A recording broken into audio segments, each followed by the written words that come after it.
So hello hello नमस्कार दोस्तों, अभी हम शुरू करने जा रहे हैं कौन सा week 3 of M L F machine learning foundation.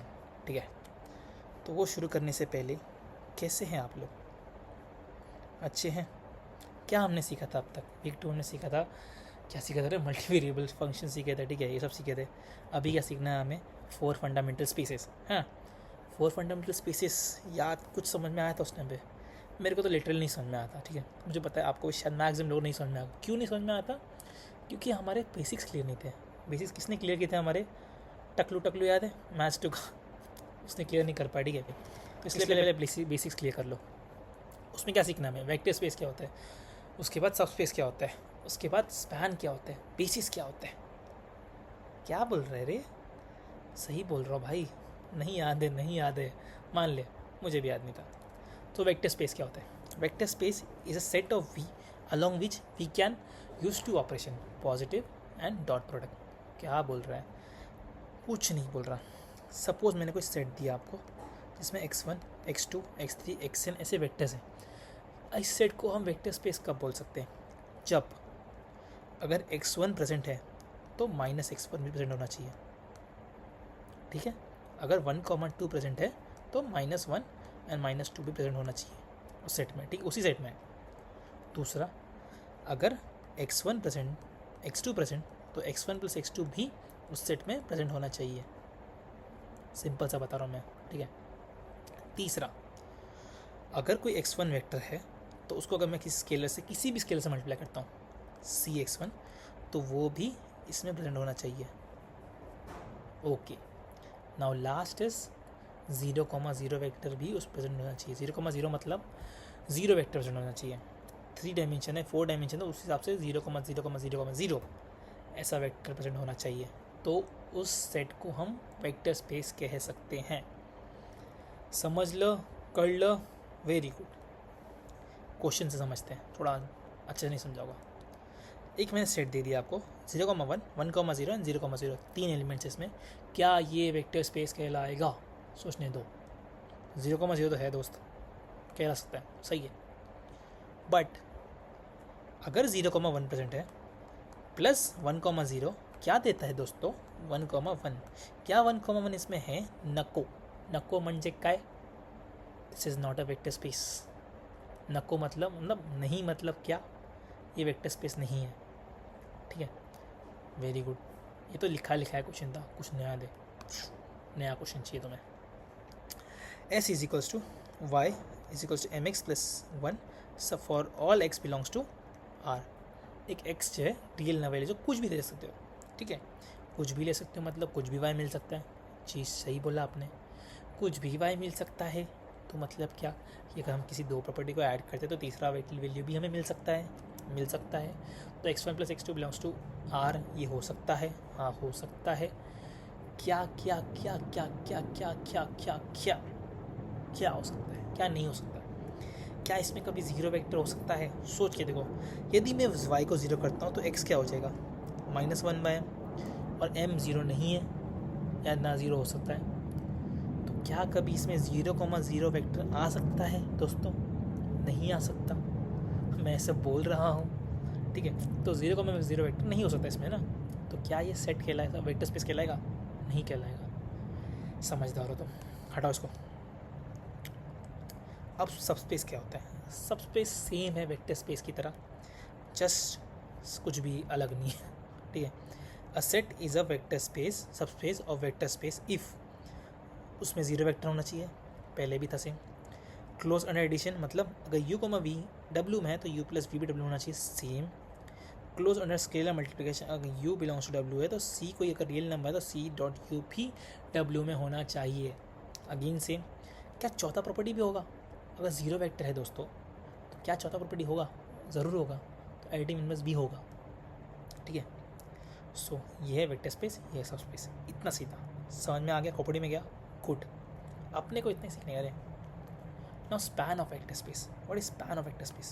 Span of S is a linear combination, is a set of all possible linear combination of vector space. मतलब अगर हमें कोई एक सेट दे दिया, इसमें एलिमेंट्स है, अब इसमें हम कुछ भी मल्टीप्लाई करते हैं, अगर 1,1 2,4 दिया तो 1 से हम 5 मल्टीप्लाई करते हैं, 1 से 1000 मल्टीप्लाई करते हैं, 100 कुछ मल्टीप्लाई करते हैं और उसको दोनों जोड़ के कोई एक नॉर्मल एक वेक्टर बना दे, तो उस वेक्टर को हम जैसे सेट बनाते जाएंगे उसको कहेंगे हम स्पैन ऑफ एस। जो जितने वेक्टर है उसमें उनको सबका मल्टीप्लिकेशन करते हैं हम, उसके बाद जो हमें मिलता है वैल्यूज़ वो स्पैन ऑफ एस कहलाएगा। जैसे एस कोई वे सेट है 1,1 2,3 उसमें वैल्यूज़ है, तो इसको अल्फ़ा से मल्टीप्लाई करो, इसको बीटा से करो, ठीक है। तो क्या कहलाया, alpha plus 2 beta, alpha plus 3 beta, ये एक वेक्टर आ गया। अब इसमें अल्फ़ा बीटा की नई वैल्यू डालते चलते हमें नए वेक्टर्स मिलते जाएंगे, उसका एक सेट बनाते जाओ, पूरा ऐसा एक साथ बनाते सेट, तो ये क्या जाएगा स्पैन। क्या आप इसका वैल्यू पता कर सकते हो क्या होगा, ये किसको स्पैन कर रहा है? स्पैन क्या होता है? घेरना। Alpha plus 2 beta and alpha plus 3 beta किसको स्पैन कर रही है? इसमें अल्फ़ा की कुछ वैल्यू, बीटा की कुछ वैल्यू डाली, तो ये R2 को स्पैन कर रहा है, दिख रहा है ना। इसमें R2 की कोई वैल्यू सकती है, एक्स वाई प्लेन में कोई भी वैल्यू सकती है, कोई भी। सो ये जो है, ये सेट जो है R2 को स्पैन कर रहा है, R2 घेर रहा है, ठीक है। इन जनरल बोला जाए तो अगर एस में इतने एलिमेंट्स हैं तो alpha V1 alpha belongs to R, कर लो, वेरी गुड। आगे बढ़ते हैं, इसको भाड़ में जान दो, भाड़ में जाए, ठीक है। लीनियर इंडिपेंडेंस एंड डिपेंडेंस वो क्या होता है? ई का हो गए, a set is equals to V1 V2 is linearly independent if linear independent तुम्हें याद है क्या होता है? मतलब क्या? अगर मैंने बोला 1,1 एंड 2,2, क्या ये लीनियरली इंडिपेंडेंट है? नहीं है। क्यों? बिकॉज अगर आप इसको किसी स्केलर से मल्टीप्लाई करोगे, ठीक है, तो आपको 0 मिल सकता है।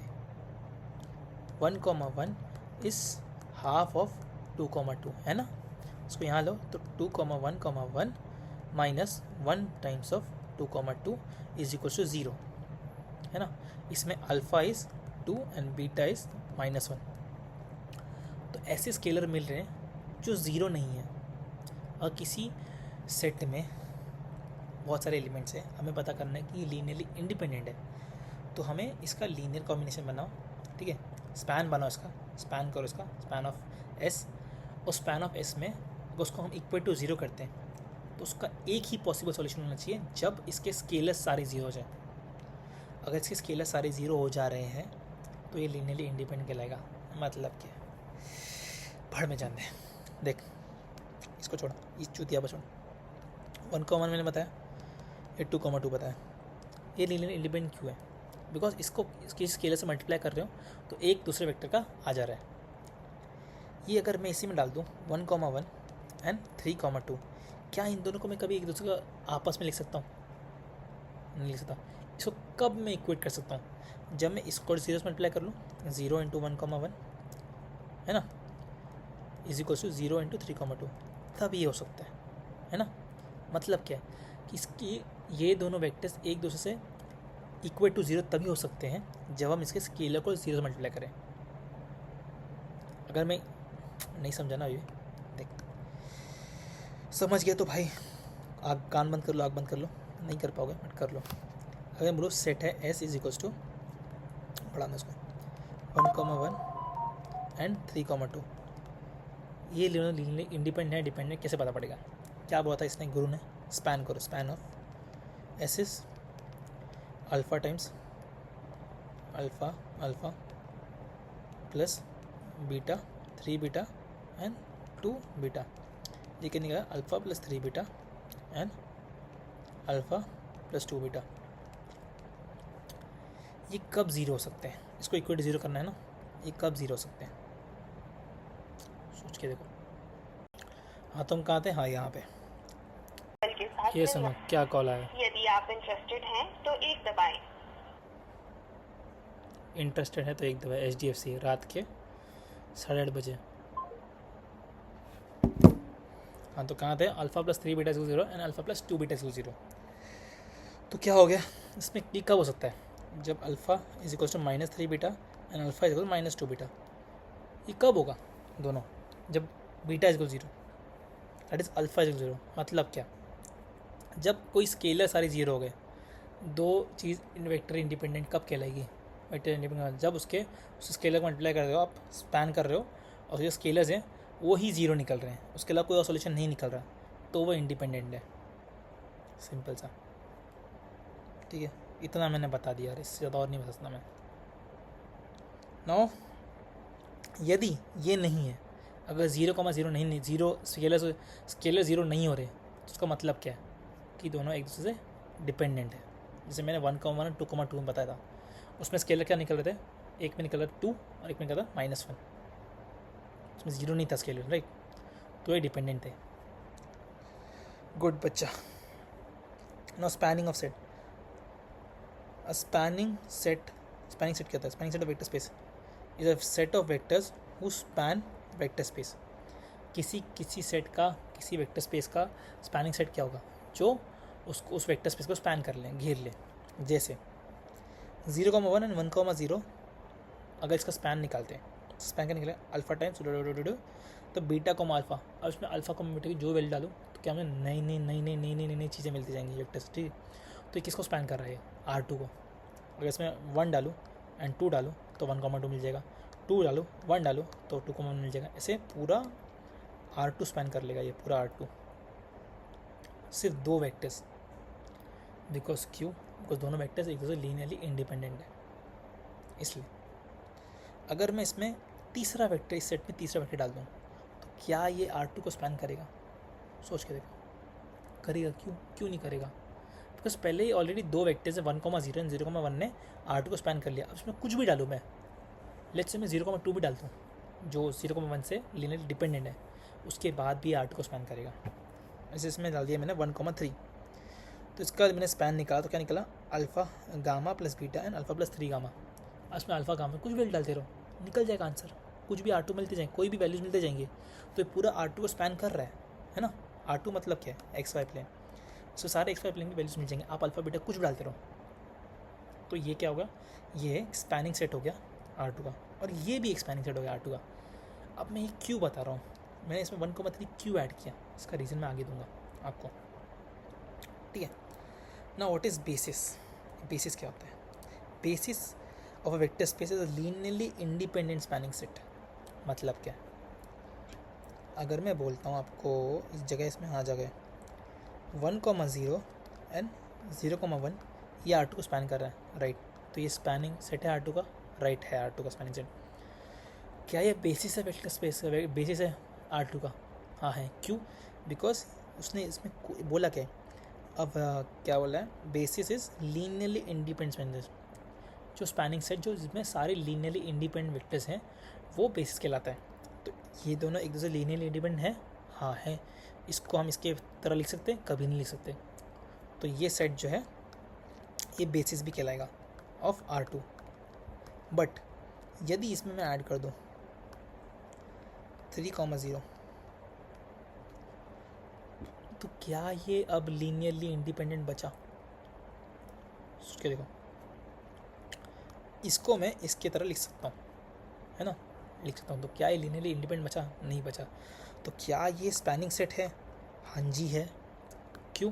उसको ऐड करने पे आपको फिर भी वो मिलेगा। बट क्या ये बेसिस कहलाएगा R2 का? नहीं कहलाएगा। क्यों? इसमें ये एक्स्ट्रा आ गया। तो बेसिस क्या है? बेसिस में मिनिमल सेट चाहिए, मिनिमल स्पैनिंग सेट चाहिए, मिनिमल, एकदम कम से कम स्पैनिंग सेट्स वेक्टर्स होने चाहिए स्पैनिंग सेट के अंदर, वो बेसिस कहलाते हैं, ठीक है। तो प्रॉपर्टीज़ क्या होगी? बेसिस इज़ यूनिक है क्या? नहीं है। ये एक्चुअली में रॉन्ग लिख दिया, बेसिस इज़ नॉट यूनिक होना चाहिए। नॉट यूनिक क्यों? 1,0 and 0,1 is a basis of R2, but 3,4 and 5,7 is also a basis of R2. ये भी R2 को स्पैन कर रहा है, ये भी लीनियरली इंडिपेंडेंट है। So this is also a basis of R2, hence basis is not unique, ठीक है।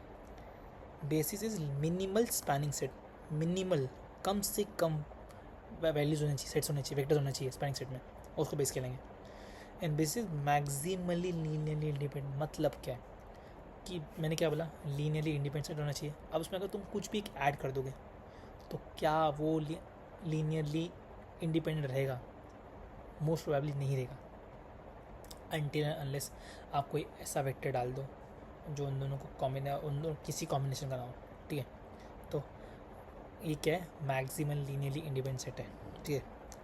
And zero can never been an element of basis, zero कभी नहीं हो सकता एलिमेंट, ठीक है। Now dimension of V is number of vectors basis. Obviously अगर basis जो है वो मिनिमल स्पैनिंग सेट है, तो जितने मतलब मिनिमम कितने वेक्टर्स लग रहे हैं इस पूरे R2 को घेरने के लिए, मिनिमम वही R2 का डायमेंशन बता देंगे V का, ठीक है। जैसे 1,0 एंड 0,1 ये बेसिस है R2 का। R2 का डायमेंशन क्या होता है 2, और इसमें कितने वेक्टर्स हैं 2। अब ये अगर मैं कर दूँ 1,0 0,1 एंड 3,0, ये स्पैनिंग सेट है R2 का, राइट है, बट ये क्या है? बेसिस है? नहीं है, कि उसमें 3 वेक्टर्स हो गए और एक का लीनियर डिपेंडेंट है। तो इसमें 3 वेक्टर्स हैं बट डायमेंशन ऑफ R2 क्या था 2, तो इसलिए ये बेसिस नहीं है, इसलिए क्या अपने वेक्टर्स का यूज़ करके डायमेंशन नहीं बता पा रहा, ठीक है। बस अभी ये आता है ऑर्थोगोनलिटी की, तो मैं यह पता होगा बट फिर ही बता रहा हूँ मैं। 2 वेक्टर्स ऑर्थोगोनल तब होंगे जब उसका डॉट प्रोडक्ट 0 हो जाए। एक का ट्रांसपोज लो, उसके डॉट से दूसरे लो, अगर ये 0 निकलता है तो ये ऑर्थोगोनल कहलाएगा। बस इतना ही था। अब हम चलेंगे मेन टॉपिक पे। मेन टॉपिक अपना क्या है?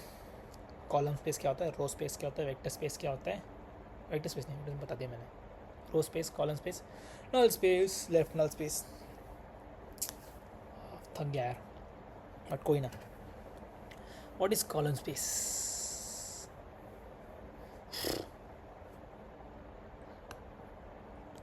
अगर मैं कोई एक वेक्टर लेता हूँ Ax equals to B, column space क्या है? कॉलम स्पेस है, पहले फॉर्मूला देखते हैं। Column space is linear combination of columns. Linear combination of columns called as column space. मतलब क्या है? ये एक Ax, कहाँ गया, बैटरी जा रही है इसकी। Ax is equals to B type का फॉर्मेशन है, ठीक है। ये अब इसमें मैंने मल्टीप्लाई किया, ठीक है। सपोज ये मैंने ले लिया एक B1 एंड B2, ये एग्जाम B1, ठीक है।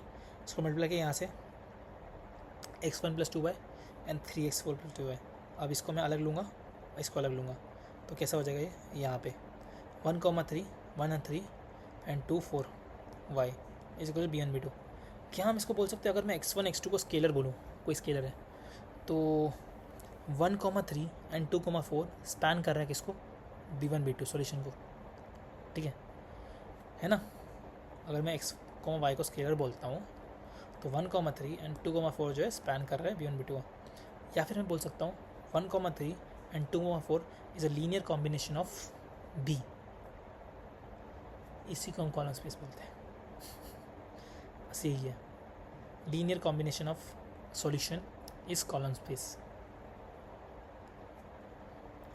सो B belongs to column space of A। क्यों? बिकॉज कॉलम स्पेस का जब हम लीनियर कॉम्बिनेशन निकालते हो तो हमें सॉल्यूशन का सॉल्यूशन मिल जाता है। यही चीज़ है कॉलम स्पेस। इसलिए हम कभी कोई वेक्टर लेते हैं तो उसका जैसे ये अभी ये हो गया, ठीक है। एक चीज़ को भी कहाँ गया यार, ये बैटरी जा रही है, ख़त्म हो रही इसकी बैटरी, ठीक है। इसमें देखो एक चीज़ बी में कॉलम स्पेस क्या कहलाएगा?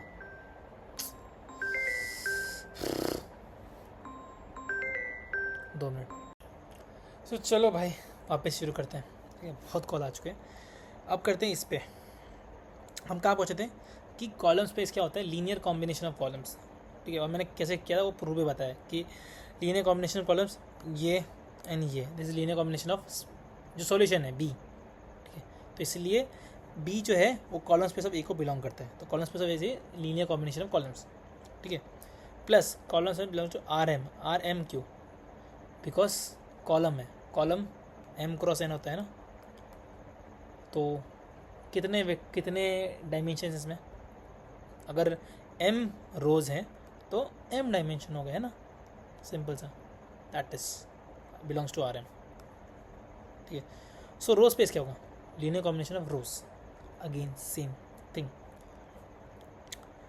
अगर ये एंड ये जैसे 1,2 एंड 3,4, ठीक है, ये दोनों एक दूसरे लीनियरली इंडिपेंडेंट है, ठीक है, तो इसका स्पैन निकालो। Span of 1,2 and 3,4 is row space of A, linear combination of rows is what बच्चा, row space. Linear combination of columns is column space, linear combination rows is row space. Row space belongs to Rn। Why Rn? क्योंकि इसमें n entries हैं, n columns हैं, इसलिए m cross n। ठीक है, इतना सही है। नल स्पेस, नल स्पेस क्या होता है? Null space is solution of Ax equal 0। Ax equal 0 का सॉल्यूशन को बोलते हैं नल स्पेस। हम Ax ले लिया, ठीक है, उसको इक्वल 0 कर दिया, इसके जितने सॉल्यूशन मिल रहे हैं दैट इज नल स्पेस। जैसे कि ये मैंने क्वेश्चन लिया 1,2 एंड 2,4। अब इसका मैंने RREF याद हो किसी को? Row reduction, reduced row reduction echelon form, reduced row echelon form, हाँ रेडियस रो एक्लन फॉर्म, ठीक है, दैट इज RREF। तो RREF करने के बाद क्या निकला गया? 1,2 एंड 0,0। ऊपर नीचे इसका पोस्टमार्टम कर दिया, ये देख लेना, यूट्यूब पे देख लेना भाई, ठीक है। 1,2 एंड 0,0, तो यहाँ से निकल आया, इसको मल्टीप्लाई किया इससे, तो निकला x1 इसको -2 टाइम्स ऑफ x2। अब इसमें पिवट पॉइंट कौन सा है? ये पिवट पॉइंट है, बिकॉज इसके नीचे 0 है ना, बट ये पिवट पॉइंट नहीं है, तो ये क्या हो गया? इंडिपेंडेंट या फ्री वेरिएबल हो गया। तो हम x2 की कुछ वैल्यू डाल सकते हैं, बिकॉज ये x2 सेकंड कॉलम में, तो इसलिए x2 जो है फ्री वेरिएबल हो गया। तो x2 हमने 1 डाला, तो x का निकला -1, तो नल स्पेस का वैल्यू इसके -2 हो गया, सॉरी। तो नल स्पेस क्या हो गया? 2, -1। अब मुझे बताओ इसका रो स्पेस क्या होगा? ये दोनों एक दूसरे के डिपेंडेंट है, उसका स्पैन क्या होगा? Span of 1,2 is row space of A. Now rank क्या होता है? Rank is dimension of row space, dimension row space is 1, so rank is कितना हो गया? 1। रैंक 1 हो गया, तो नल स्पेस, नलिटी कितना हो जाएगा? Nullity is equals to number of columns minus rank. Number of columns are 2, rank is 1, so nullity कितना? 1। और ये यहाँ पे प्रूव भी होता है, एक ही है -2,1, इसलिए नल स्पेस क्या हो गया? -2,1। नलिटी क्या हो गया? 1 हो गया। नंबर ऑफ इंडिपेंडेंट वेक्टर्स 1, ठीक है। रो एक्लन फॉर्म, रो एक्लन RREF फॉलो करने के बाद कौन बचा? सिर्फ यही बचा है ना, बाकी तो 0 हो गया, तो इसलिए रैंक क्या हो गया? 1 हो गया, बिकॉज एक ही पिवट पॉइंट है। Rank is number of pivot points. अगर मैं इसी में लेता, इसको 3 डाल देता, तो इसको कुछ भी दम लगा लो, कभी ये 0,0 नहीं हो पाता। तो इसमें यहाँ पे भी कुछ ना कुछ वैल्यू होती है, यहाँ 1 निकल के जाता, तो यहाँ पे ये पिवट पॉइंट और ये पिवट पॉइंट, 2 पिवट पॉइंट हो जाते हैं, तो रैंक क्या हो जाता है इसका? 2 हो जाता। नंबर ऑफ कॉलम्स कितने? 2 है, तो नलिटी क्या हो जाती है इसकी? 0 हो जाती। तो नल स्पेस में क्या होता? 0 वेक्टर होता। बहुत बोल दिया। लेफ्ट नल स्पेस क्या होता है? ए ट्रांसपोज निकालो, उसका नल स्पेस निकालो, that is left null space. शाबाश। नाउ मेन चीज, rank and dimensions. What is rank? Number of pivot points in RREF is rank. मैंने बताया number of linearly independent rows and columns are called as rank. जैसे इसमें linearly independent रोज कितने? 1, तो rank क्या हो गया? 1 हो गया। इसमें जब मैंने 3 डाल, तो नंबर लीनियर इंडिपेंडेंट रोज कितने हो गए? 2 हो गए, तो रैंक क्या हो गया? 2 हो गया। Good. Now this dimension of row space is dimension of column space, ठीक है, because rank is equals to dimension of rows और डायमेंशन ऑफ कॉलम होता है, ठीक है। तो डायमेंशन रो स्पेस सेम होता है। Dimension of column space is rank of A, dimension of null space is n minus rank of A. Number of columns बोलो, number of rows बोलो, same ही चीज़ है, ठीक है, ठीक है। तो n minus rank of A. Dimension left null space is m minus rank of A, याद कर लो। ना row space is perpendicular to null space. क्यों? बिकॉज रो स्पेस क्या कर रहा है? रो स्पेस सॉल्यूशन निकाल रहा है, Ax is equals to B का सॉल्यूशन निकाल रहा है, बट नल स्पेस क्या फाइंड करता है? Ax is equal 0। ऐसे कौन से A dot X is equal 0, मतलब ऐसे कौन से सॉल्यूशन है, ऐसे कौन से वेक्टर्स हैं जिनको इसके कॉलम्स पे मल्टीप्लाई करने पर हमें 0 मिल रहा है। मतलब क्या है, ए डॉट एक्स इज़ ऑर्थोगोनल, मतलब ऐसे कौन से सॉल्यूशन, ऐसे कौन से वेक्टर्स निकालूँ एक्स में जो ऑर्थोगोनल हो सारे ए के कॉलम से, ए के रोज से। और ए एक्स इक्वल बी क्या बताता है, ये बताता है लीनियर कॉम्बिनेशन ऑफ रोज या कॉलम्स जो हमें सॉल्यूशंस दे। ए एक्स बी सॉल्यूशन फाइंड कर रहा है, ए एक्स 0 क्या कर रहा है, एस सॉल्यूशन फाइंड कर रहा है जो ए से ऑर्थोगोनल हो। तो इसलिए रो स्पेस, सॉरी रो कॉलम्स बोला मैं, हाँ वही सेम रो स्पेस के लिए। 2 मिनट, ऐसे नहीं समझेगा, सिंपल समझाता हूँ। अगर मैं लूँ ए एक्स इज इक्वल 0, समझना है किसी को, और समझना समझो वरना आगे बढ़ सकते हो, ठीक है। अब इसमें मैं रोज़ लेता हूँ A1 A2 A3, ये B1 B2 B3 C1 C2 C3 ऐसे, ठीक है। और ये x1 x2 xn is equals to 0। अब अगर मैं इसको मल्टीप्लाई करूँ तो क्या होगा, ये सब इससे मल्टीप्लाई होंगे तो क्या निकलेगा, A1 x1 plus A2 x2 plus A3 xc is equal to 0। मतलब ए आई डॉट एक्स आई इसको 0, मतलब ऐसे सॉल्यूशंस, मतलब ये जो ये क्या है, ए आई A1 A2 A3 क्या है, रोज़, लीनियर कॉम्बिनेशन ऑफ रोज़, ठीक है। इसका मतलब क्या है, इसके सारे रोज़ जो हैं एक्स से परपेंडिकुलर है, ऑर्थोगोनल है। और नल स्पेस क्या बताता है, नल स्पेस सॉल्यूशंस देते हैं एक्स के, है ना, x1 x2 हम फाइंड करते हैं। तो इसका मतलब क्या है कि ए डॉट एक्स ये 0 है, मतलब ये दोनों एक्स परपेंडिकुलर हो हमेशा, तो इसलिए रो स्पेस जो है नल स्पेस के परपेंडिकुलर होता है। उसी तरह कॉलम स्पेस जो है वो लेफ्ट नल स्पेस के परपेंडिकुलर होता है। क्यों, बिकॉज कॉलम स्पेस क्या है, रो स्पेस का ए ट्रांसपोज है ना, रो स्पेस का ट्रांसपोज इज कॉलम स्पेस। तो इसलिए इन शॉर्ट, अगर नहीं समझ में आ रहा, सिंपल सा, यहाँ तक समझा तो बहुत अच्छी बात है, नहीं समझा तो इसको याद कर लो कि row space is perpendicular to left null space. क्यों, बिकॉज रो स्पेस जो है वो हमें सॉल्यूशन दे रहा है एक्स टू बी का, एंड नल स्पेस क्या बता रहा है, हमें एक्स को 0 कर दे रहा है। हमें ऐसे सॉल्यूशन बता रहा है जो सॉल्यूशन से नहीं है, ऐसे एक्स जहाँ पे जिसको अगर हम ए से मल्टीप्लाई करते हैं तो हमें 0 सॉल्यूशन दे रहा है, समझे। तो यही चीज़ है। Now this thing M is equal to rank plus left nullity, again formula याद करने लायक।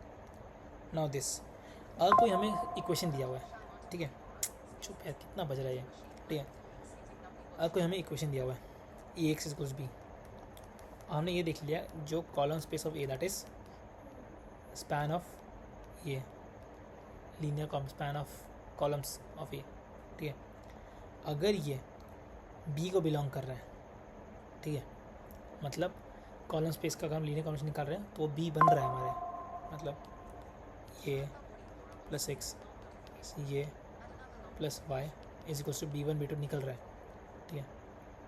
अगर निकल रहा है और नल स्पेस 0 है, मतलब क्या कि कोई ऐसा एक्स नहीं है जिसमें 0 हो जाए, मतलब क्या है, सारे एक दूसरे से लीनियरली इंडिपेंडेंट है, ठीक है। अगर ये तो B belongs to column space of A है, ठीक है, अगर है, और अगर नल स्पेस 0 है, ठीक है, तो हमें यूनिक सॉल्यूशन मिलेगा, ठीक है। इसका इक्वेशन मतलब क्या है, जैसे मैं बोलूँ 3,2 एंड 4,1,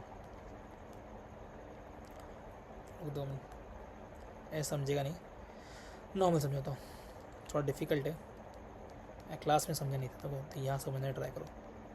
अगर मैं बोलूँ तो ये क्या हो जाएगा, 3x1 plus 4x2 and 2x1 plus 1x2। अगर इसका हम सॉल्यूशन निकालने गए, इसका सॉल्यूशन निकल आएगा, सिंपल सा है ना, निकलिएगा सॉल्यूशन ऑब्वियसली। तो मतलब क्या है, इसके यूनिक सॉल्यूशंस हैं। अगर B column space of A को बिलोंग कर रहा है, मतलब सब कुछ सही चल रहा है, ठीक है, और नल स्पेस 0 है, मतलब सब कोई एक्स नहीं है, जो क्या बोलते हैं आर आर ई एफ में, जब उसका R R E F find कर रहे हो तो सब कोई भी कॉलम नहीं है उसका पिवट पॉइंट नहीं निकल पा रहा, ठीक है, नलिटी 0 आ रही है आपकी, ठीक है, तो यूनिक सोल्यूशन निकलेगा। बट अगर नलिटी 0 नहीं आ रही, इसका मतलब क्या है कि एक कॉलम या एक रो दूसरे रो के डिपेंडेंट है ना। इसका मतलब क्या है, हमारे पास बहुत सारे इनकन्सिस्टेंट बहुत सारे सॉल्यूशन निकल सकते हैं। जैसे ये 2,4 एंड 1,2 ये एक दूसरे के 2 टाइम्स है ना। तो अगर मैं इसमें कोई भी वैल्यू निकालूँ 2x1 plus 4x2 and x1 plus 2x2, अगर इसको सॉल्व करने जाऊँ, इसमें b1 एंड b2 है, सॉल्व करने जाऊँ तो क्या है, ये सेम ही तो चीज़ है, सेम ही चीज़ है ना। ये इसको सॉल्व करूँ या सॉल्व करो, एक ही चीज़ है। तो अब x1 x2 कोई वैल्यू हो सकती है, मैं ये नहीं बोल रहा, ठीक है, x1 कोई वैल्यू होती है। तो ये क्या होगा, इन्फिनिटली मिनी सोल्यूशन हो गए। ये बिलोंग्स टू कॉलम स्पेस है, b belongs to column space है, ये सही है। बट मैं आगे गया तो मुझे नलिटी 0 नहीं मिली। मतलब क्या है कि एक रो या एक कॉलम दूसरे के लीनियरली डिपेंडेंट है, ठीक है। तो इस टाइम पे ये इन्फिनिटली मिनी सोल्यूशन हो सकते हैं। x1 x2 कोई वैल्यू डालूंगा सेटिस्फाई करेगा, हमें एग्जैक्ट नहीं मिल रहा है, यूनिक सोल्यूशन नहीं मिल रहा। इसी में अगर मैं ये अगर 3 होता तो इसमें मुझे यूनिक सोल्यूशन मिल जाता सॉल्व करने पर, ठीक है। भाड़ में गया, मैं कॉल उठा रहा, ठीक है। बट अभी इसी में देखते हैं, अगर b not belongs to column space of a है, ठीक है, मतलब क्या है, अगर मैं ले लूँ 2x1 plus 3x2 is equals to 4 and मैं दे दूँ 4x1 plus 6x2 is equals to 7, क्या ये कभी सॉल्व हो सकता है? ये देखो, ये एक दूसरे का लीनियरली डिपेंडेंट है, बट इसके जो सॉल्यूशंस है वो एक दूसरे को कॉन्ट्राडिक्ट कर रहे हैं, ठीक है। तो b will never belongs to column space of a, है ना। तो क्या सॉल्यूशन क्या हो गया, इनकन्सिस्टेंट हो गया, इतना ही था। वही तुमने सिस्टम लीनियर इक्वेशन सॉल्व किया था, मैं x फाइंड किया था, उसका डिटर्मिनेंट निकाला था, सब वही चीज़ है, बस उसको कॉलम स्पेस रो स्पेस की चीज़ में समझा रहे हैं, समझे। गुड, आगे बढ़ते हैं। Projection of matrix. Suppose 2 vector दिया हुआ है, ये b और ये a। अगर मैं बोलूँ b का a पे प्रोजेक्शन क्या होगा, तो कैसे फाइंड करोगे, एक परपेंडिकुलर ड्रॉप करो, ठीक है। ये क्या होगा, ये सम अल्फा टाइम्स ए होगा, belongs to A, column space of A को बिलोंग कर रहे हैं ना ये जो लाइन है। तो इतना वेक्टर क्या होगा, सम अल्फा इज सम स्केलर। तो यदि ये अल्फा टाइम्स ऑफ ए है, ठीक है, और ये बी वेक्टर है, तो ये क्या हो जाएगा, सी हो जाएगा B minus alpha times of A, है ना। अब ये मिल गया, ये वेक्टर मुझे मिल गया, बट ये दोनों परपेंडिकुलर है, तो क्या मैं बोल सकता हूँ, A transpose dot B minus alpha A is equal 0, perpendicular होने के कारण, है ना। इसको आगे सॉल्व किया, A transpose B minus alpha times of A transpose A, alpha is equals to A transpose B by A transpose A. ना projection of B क्या ऑन अल्फा ऑन ए क्या हो जाएगा, ए इधर होगा, alpha times of A, alpha की जगह ए डाल दिया। अब इसको कुछ नहीं, इसमें थोड़ा बहुत इधर फेस शफल किया, इस ए को यहाँ डाल दिया, इस बी को बाहर निकाल दिया, तो ये हो गया A transpose divide by A transpose A dot B. This is projection of B on A. इसमें ये क्या हो जाएगा, ये इसको बोलते हैं प्रोजेक्शन मैट्रिक्स, इसे याद कर लो यार, ठीक है, उसको हम प्रोजेक्शन मैट्रिक्स बोलते हैं। अब प्रोजेक्शन मैट्रिक्स तो अच्छी प्रॉपर्टीज़ हैं, that is P transpose is P होता है and P square is to P होता है। ये 2 प्रॉपर्टीज़ है, समझनी पड़ेंगी, ठीक है। एंड पी सिमेट्रिक मैट्रिक्स, एक और चीज़ है सिमेट्रिक मैट्रिक्स। 3 प्रॉपर्टीज होती है प्रोजेक्शन मैट्रिक्स की, ठीक है। बस अब आते हैं यहाँ पे, तो कॉल उठाना पड़ेगा। अब लास्ट चीज़ इस वीक का, that is A X equals B जब का सोल्यूशन नहीं होता, जैसे मैंने यहाँ फाइंड किया था, हमने कहाँ गया था, यहाँ पे इनकन्सिस्टेंट सोल्यूशन मतलब नो सोल्यूशन हो, तो उस टाइम पे क्या करोगे? अब थोड़ी बोलोगे कोई सोल्यूशन नहीं है, सोल्यूशन तो हमें कुछ अप्रॉक्सीमेट तो फाइंड कर, हम अप्रॉक्स डेटा साइंस क्या अप्रॉक्सीमेशन कर रहे हैं, तो उस चीज़ का है। सपोज कोई लीनियर रिलेशन क्वेश्चन है, जैसे मतलब क्विज 1 क्विज 2 में इतने मार्क्स है एंड इंटर्म में इतने मार्क्स है, तो उस हिसाब से हम अप्रॉक्सीमेट फाइंड कर रहे हैं एक सोल्यूशन, एक इक्वेशन, सो दैट हमें फ्यूचर में कोई अगर कोई क्वेश्चन क्वेश्चन का आंसर दे तो हम अप्रॉक्सीमेट एंड टर्म का मार्क्स फाइंड कर सकें। इसमें में बहुत सारे वेरिएबल्स हैं, तो ये बहुत सारे ये हैं सॉल्यूशंस ये दिए हुए हैं, इक्वेशन दिए हुए हैं और वेरिएबल कम है, तो इस चक्कर में क्या हो रहा है कि एक प्रॉपर सॉल्यूशन नहीं मिल पा रहा। अब मैं इस जरूर सॉल्व करूँगा तो मुझे एक सोल्यूशन मिल जाएगा, बट क्या वो सोल्यूशन वैलिड होगा? नहीं होगा। अगर मैं बोलूँ C(x1) plus C1x1 plus C2x2 is equals to 60, ये एक सोल्यूशन है। C3x2 है ना, इसमें C1 C2 मुझे मिल जाएगा इन दो इक्वेशन से, बट क्या इसमें एप्लीकेबल होगा? नहीं होगा। तो इसलिए हम एक अप्रॉक्सीमेट इक्वेशन फाइंड करने ट्राई करते हैं, तो उसके लिए ये पूरा थ्योरम है, कोई उसका नहीं है। एट द एंड इतना है, देखो इसको